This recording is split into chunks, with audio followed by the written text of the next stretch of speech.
Hi everyone. Okay, so like so many places in Europe, they look so beautiful from the outside and they're drenched in Jewish blood on the inside. Look at this. This is the Place de la République, Republican Plaza, smack in the middle of Strasbourg. It's gorgeous. I'm going to show you how beautiful it is, because then you're going to hear what happened here. And you're either going to be shocked, or given everything I've shown you over the past 2 weeks, you're not going to be shocked.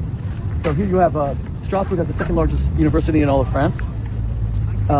That's the library, gorgeous building, neoclassical, as you can see it, Baroque. And then you have the gorgeous gardens, and you have Japanese trees that were given to Kaiser Wilhelm II as a gift, because this was German until it was given back to the French after the Second World War. Okay, here's the fun part. So with all this beauty, guess where you're standing? Let me go in the sun.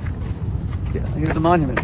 This monument isn't to murdered Jews, it's to the people who died. It was put up in 1936 under Hitler. To the people who died in the war, in the German wars. But guess where we're standing? This is the ancient Jewish cemetery of Strasbourg, but it's much worse than that. In 1349, there was a mass pogrom against the Jews of Strasbourg. They were brought here and they were burnt at the stake, which is why this became a cemetery. They were just burnt alive. Let me repeat that. 1349, when the Black Death, the bubonic plague, big black boils, was consuming the lives of 1 out of 3 Europeans, they decided it was all the Jews' fault. The Jews were poisoning the wells of Europe. So they took all the Jews of Strasbourg, brought them here, and burnt them alive, the whole community, making Strasbourg uterine for 400 years, because after that, no Jews were allowed to come back. Not that I know they would want to come back to a place where they were all burnt alive. And that was right here. This was the Jewish cemetery. So, why does it look like a cemetery? Well, guess what? The Germans controlled this area, and between like 1880 and 1914, the beginning of the First World War, they just completely rebuilt it as, all these gorgeous buildings.